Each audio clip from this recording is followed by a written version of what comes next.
Hi, I'm Wade Wingler with the Data Project at Easter Seals Crossroads in Indiana.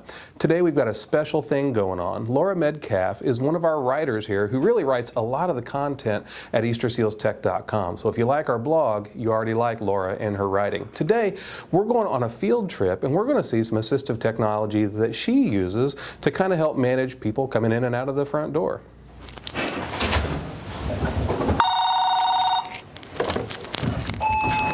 Hello? Who's there?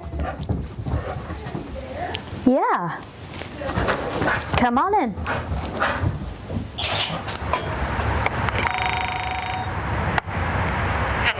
Hello? Oh, hi. Are you here? I am. Can I come in?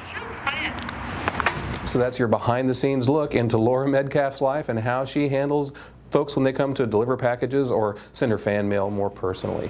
So that's your tech tip for this week. I'm Wade Wingler with the Data Project at Easter Seals Crossroads in Indiana.